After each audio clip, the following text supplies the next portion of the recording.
Hi guys. I want to do a book review for you today. And no, this is not a paid sponsorship, okay? This is just my opinion and my advice. If you haven't read this book, it was printed in 2013. So it's been around long enough that it's kind of circulated a bit. And if you've been curious about it and you haven't read it yet, I really suggest you do. And if you have read it and it was impactful for you, comment down below and let others know what you thought of it and how it changed your life. If it did. For me, it really did. In what way? I don't view death the same way that I used to. And so, therefore, I don't view life the same way that I used to. Now, I read this book long before I ever became interested in becoming a medium, and before I realized that it was something that we could train to become. I thought that you were either born with those gifts or not, or like this author, it was a one-time fluke. Okay, she lost her brother, and her brother came back to her through just a voice in her head, and he was able to speak to her. And he described to her his experiences in the afterlife and everything that he went through. And it was just so insightful. And what it changed for me, and this is going to be a shocker for a lot of you, there's no karma. There's no suffering for your sins, for your wrongdoings. There's lessons and experiences to be had, but you don't pay for them in the afterlife. You view them and you move on. And his story, like many stories of passing on to the afterlife, explained how he viewed his life and all of the choices that he made. And one thing that he said that I found really interesting was that he got to experience the opposite as well. So think of all the choices that you've made in your life and the road that that choice took you on. Now think about what would happen if you'd made another choice and what road that would take you on.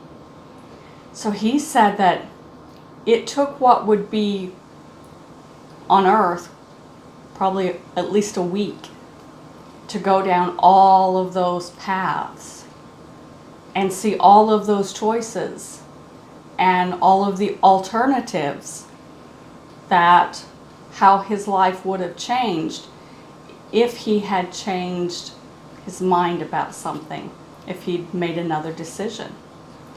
So I found that really interesting.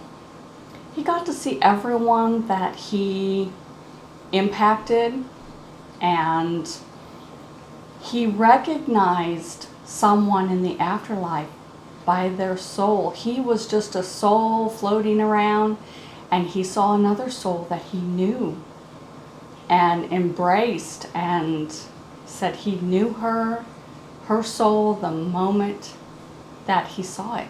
He felt it. So that was really interesting as well. I can't say enough good things about this book. And I don't fear death. I see it as just another path on this journey. And there's no person sitting in judgment, or no being sitting in judgment for anything that we've done. We are judging ourselves, I guess. So, as pagans, we're taught that everything is connected and we are all just part of the all. And Billy really describes this in a way that kind of solidified this for me. Is our higher selves are just part of that all. So Again, if you haven't read it, please do. I found myself with an extra copy of it, and I don't believe in coincidences. I think everything that happens for a reason. So my copy, this one, with all the markings and highlights all through it of everything I wanted to remember, it went missing in a move. And once I started studying mediumship, and I always refer everyone to this book, but once I started studying it, my husband said, you know, you've got to have that book back. Don't know where it went, but I'm going to get you another copy. So he bought me a brand new one, and not a week later, my copy showed up. So I donated the brand new one to my spiritualist church so that other people can read it. And I think that was what was meant to happen, is I was supposed to get a copy of that to donate to the church so that other people can read it and just experience the story and the changes that it had on me, the impacts. So everything happens for a reason, and that was supposed to happen. I was supposed to get a copy and donate it to the church, and I did. So, like I said, comment down below. Let me know what you think of it, okay? Have a good day, guys.